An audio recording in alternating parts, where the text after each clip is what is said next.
안녕하십니까. 한국 베링거 인디라인 동물약품의 기술지원 수의사 고성식입니다. 오늘 저는 백신 사용을 통한 PRS 안정화, LCH부터 항원 모니터링까지 라는 내용을 여러분과 공유하기 위해 이 자리에 섰습니다. 올해 7월에 아시안 PRS 토크라고 하는 PRS를 주제로 한 온라인 심포지움이 있었는데요. 전 세계의 여러 연자분들이 본인의 PRS에 대한 경험을 공유해 주신 아주 뜻깊은 자리였습니다. 오늘 그 중에서 저는 클레이튼 수의사라고 하는 분이 소개해 주신 PRS 음성 농장에 PRS가 유입되어서 양성 전환되었을 때 어떻게 하면 다시 PRS 안정화 농장으로 끌고 갈 수 있는지에 대해서 본인의 경험을 얘기해 주셨던 거를 저희가 다시 정리해서 여러분들께 공유 드리기로 하겠습니다. 연자인 클레이튼 수의사는 총 모돈 20만 두 이상을 사육하고 있는 마쇼프 그룹이라고 하는 인티 그룹에서 약 3만 두 이상을 책임졌던 컨설팅 수의사로서 현재는 CVS라고 하는 컨설턴트 그룹의 컨설턴트로서 여러 농장을 다니면서 활약하고 있는 수의사가 되겠습니다. PRS 음성이던 농장에 PRS가 유입되게 되면은 그 누구도 모르고 지나칠 수가 없는 굉장히 심한 임상 증상이 나오게 됩니다.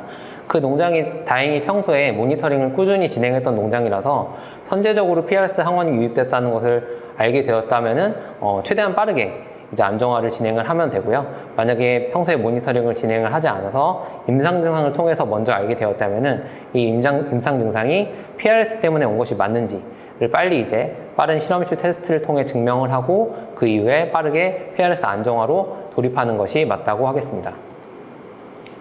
계속 PRS 안정화라는 제가 단어를 사용하고 있는데, PRS 안정화란 모돈에서 포유자돈으로의 PRS 수직 감염이 없는 상태, 즉 태아는 태반 내에서도 PRS 감염이 이루어지지 않고 자돈이 포유 중에도 PRS 감염이 이루어지지 않기 때문에 이유 자돈을 검사했을 때 PRS 항체 음성이 나오는 상태를 PRS 안정화라고 이야기를 하겠습니다. 네, 이렇게 PRS 안정화에 도달하기 위해서 가장 많이 사용하고 또 가장 확실하다고 알려진 방법이 LCH라고 하는 방법인데요. 이 LCH는 로드, 클로즈, 호모제나이즈의 앞글자를 딴 약자로서 하나하나 살펴보자면 첫 번째는 로드, 후보돈을 도입하는 단계인데 두 번째 단계인 클로즈, 동군 폐쇄에서 저희가 최소한 6개월, 길게는 12개월 이상까지도 동군을 폐쇄하기 때문에 최대한 많은 수의 후보돈을 도입해 놓는 단계를 로드라고 할 수 있겠고요. 그리고 두 번째 클로즈는 새로운 PRS 바이러스가 농장 내로 유입되지 않게 하기 위해서 동군을 폐쇄하고 농장 안에 미리 받아둔 후보돈들만 가지고서 농장을 끌고 나가는 단계를 동군 폐쇄라고 하겠습니다. 그리고 세 번째로 어떻게 보면 가장 복잡한 단계일 수 있는데 호모제나이즈 단계는 면역을 동기화하는 단계입니다. 농장 내에 여러 가지 PRS에 대한 면역 상태가 다른 동물들이 섞여 있으면은 PRS 바이러스가 약한 동물로 계속 순환을 하기 때문에 PRS에 대한 면역을 동기화시켜주는 단계가 마지막 H, 호모제나이즈 단계가 되겠습니다. 이 세 가지 단계 중 호모제나이즈, 즉 면역 동기화 상태에 대해서 좀 더 자세하게 살펴보고 넘어가겠습니다.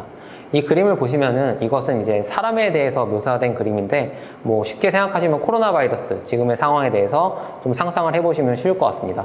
첫 번째와 두 번째 그림 같은 경우에는 파란색, 아직 코로나 바이러스에 노출되지 않은, PRS에 노출되지 않은 개체를 의미하고, 빨간색은 감염이 이루어져서 임상 증상을 보이고 예를 들어서 폐사가 난다거나 유산을 한다거나 그런 임상 증상이 보이지만 당연히 감염이 되었기 때문에 면역이 형성이 되겠죠. 그래서 감염을 통한 면역 동기화가 되는 그림이 첫 번째와 두 번째 그림이 되겠고요. 마지막 세 번째 그림은 그런 임상 증상을 나타나지 않고 피해를 낮추면서 면역 동기화하는 방법으로서 백신을 접종했을 때 임상 증상은 낮고 거의 없게 나오면서 면역 동기화는 가능한 그런 단계가 세 번째가 되겠습니다. 보시면은 첫 번째, 두 번째, 세 번째 모두 면역 동기화라는 점에서는 모두 동일하지만 이 다음 그림을 보시면은 지금 인도의 상황을 보시면은 인도가 지금 굉장히 코로나 바이러스에 대한 집단 면역 정도가 굉장히 높다. 한 67% 정도의 국민이 면역을 형성을 했다. 이렇게 보고 있는데 이거는 인도가 백신을 빠르게 확보해서 좋은 정책을 펼쳐서 그런 것이 아니라 굉장히 빠르게 국민들에게 코로나 바이러스가 퍼져서 굉장히 많은 사람들이 임상 증상을 겪었고 그렇기 때문에 면역을 갖추게 되었고 그래서 집단 면역이 이루어졌다. 이렇게 볼 수 있는데 이것도 어떻게 보면 한 종류의 면역 동기화가 되었다. 이렇게 볼 수가 있습니다. 하지만 이 과정에서 굉장히 많은 사람들이 죽었고 임상 증상을 나타냈고 그렇기 때문에 이제 돼지에 있어서도 PRS에 대해서 면역 동기화를 진행할 때 야외주 감염을 통해서 임상 증상을 시키는 것보다는 백신을 통해서 이제 면역 동기화를 시키는 것이 더 안전한 길이다. 이렇게 클레이튼 수의사는 소개를 하고 있습니다. 보시면은 아까 말씀드렸던 것처럼 감염을 통해서 이제 면역 동기화를 이루는 방법을 이제 돼지에서는 LVI, 라이브 바이러스 이노큘레이션이라고 합니다. 풀어서 설명을 드리면은 이제 농장에 이미 유입돼서 순환하고 있는 바이러스를 분리해서 그 바이러스를 인공적으로 아직 감염되지 않은 돼지들에게 동시에 모두 감염을 시키는 방법입니다. 이렇게 하면은 모두 동시에 감염이 되기 때문에 면역 동기화는 일어날 수 있지만 이제 이 야외주 바이러스는 굉장히 임상 증상이 심하고 바이러스 배출 기간도 굉장히 긴 바이러스이기 때문에 여러 가지 부작용들이 나타나게 되어 있습니다.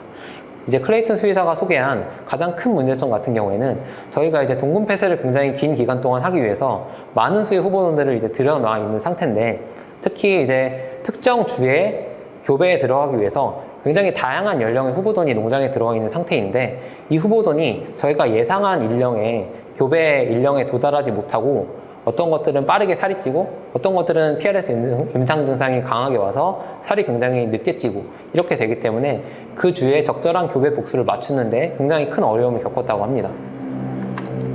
그래서 처음에 마쇼프 그룹에서도 이 LVI 방법을 사용했을 때 PRS 안정화에 도달하는 것에 어떻게 보면 결과적으로는 비용면이나 기간면이나 봤을 때 실패를 했고 그 이후부터는 이제 백신을 사용한 MLV 백신을 사용한 이제 면역 동기화를 진행을 했고 거기에 대해서 이제 장점으로서 클레이튼 수의사가 소개한 것은 백신이기 때문에 저희가 이제 굉장히 병원성이 약한 주를 분리해서 백신을 제조하기 때문에 임상 증상이 약하게 나타나고 백신은 바이러스 배출 기간이 저희가 흔히 뭐 짧으면 한 달 미만, 길어도 뭐 2달 정도까지 밖에 보지 않기 때문에 저희가 동군 폐쇄를 6개월 이상 고려하고 있다면은 굉장히 짧은 바이러스 배출 기간이기 때문에 그런 부분에 있어서 굉장히 유리한 점이 있었다. 그렇게 소개를 하고 있습니다.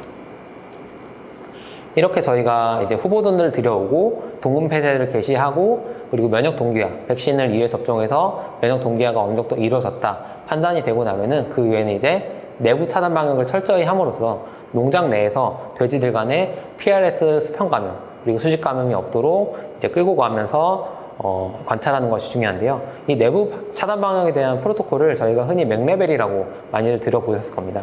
맥레벨 프로토콜이라고 하는 것은 이제 맥레벨이라고 하는 박사님이 한 20년도 더 전에 제창한 개념인데 굉장히 오래된 개념이지만 요즘 농장에도 굉장히 당연히 이제 효율적으로 적용할 수 있는 개념들이고 특히 PRS의 이런 농장 내 순환을 막는 데 있어서는 굉장히 이제 여러 가지 크리티컬한 포인트들이 많이 들어있는 개념이기 때문에 한 번 더 짚고 복습하고 넘어가는 것이 좋을 것 같습니다.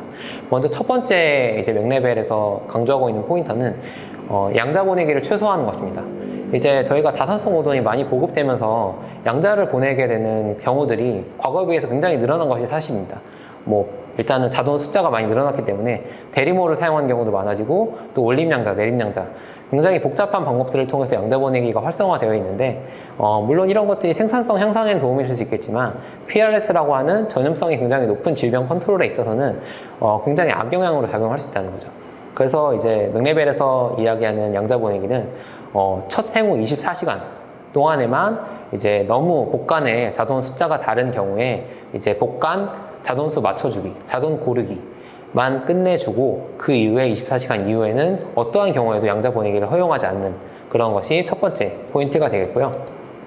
두 번째 맥레벨에서 이야기하는 차단 방역 포인트 같은 경우에는 이제 자돈 접촉 최소화입니다. 자돈을 당연히 관리자가 많이 접촉하면 접촉할수록 더 열심히 일했다. 이런 포인트가 될 수도 있지만은 사실 내부 차단 방역 관점에서는 자돈과 관리자의 접촉이 최소화되어야만 질병의 전파 역시 최소화될 수 있기 때문에 예를 들어서 저희가 좀 집중적으로 자주 접촉을 해야 하는 환동 같은 경우에 환동 칸을 굉장히 열심히 끌고 올라가기 위해서 자돈들을 케어해주기보다는 주사 횟수도 점점 줄여나가고 자돈들에 대해서 접촉하는 횟수를 줄여나가서 환돈이 나온다면은 차라리 그냥 빠르게 강도태를 시켜서 농장 내의 바이러스 이제 양을 전체적으로 줄여주고 어떤 사람과 돼지 간의 만남, 돼지와 돼지 간의 만남 횟수 자체를 줄여주는 것이 두 번째 맥레벨 차단 방역 포인트가 되겠습니다. 네, 세 번째 포인트는 배치 간의 자돈을 섞어주지 않는 것이 중요한데요.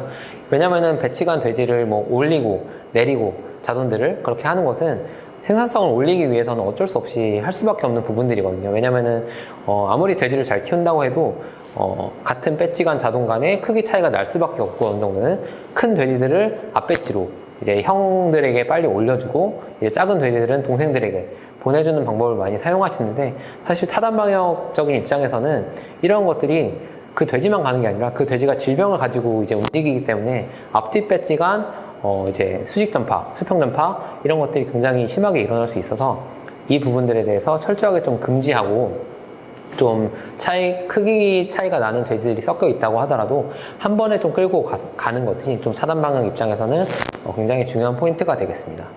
이 그림에서 보시다시피 이런 차단 방역이 잘 지켜진다고 하면은 질병은 결국 돼지에 묻어서 움직이기 때문에 그 돼지가 이제 포유자돈 그리고 이유되고 육성 비육 구간을 거쳐서 출하가 되게 되면 농장에서 떠나기 때문에 질병도 마찬가지로 이 농장에서 이런 흐름에 맞춰서 농장에서 떠나가게 되는 이런 것들을 좀 순리대로 이루어질 수 있게 하는 것이 그런 맥레벨 포인트라고 하겠습니다.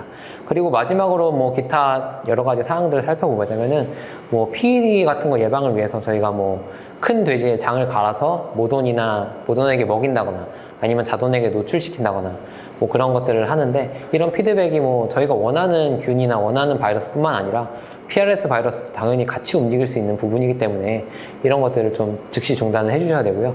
그리고 또 하나는 뭐 자돈사를 출하하고 나서 올인 올아웃을 해주는 게 당연히 좋고, 뭐 최소한 한 2, 3일 정도는 수세 소독 건조하고 좀 비워두는 기간으로 가져서 이제 더 작은 돼지들이 그 돈사로 들어갔을 때 그 전 배지가 가지고 있던 질병에 그대로 또 노출돼서 질병이 농장에 남아있는 것 자체를 좀 차단해주고 억제해주는 것이 중요한 포인트가 되겠습니다.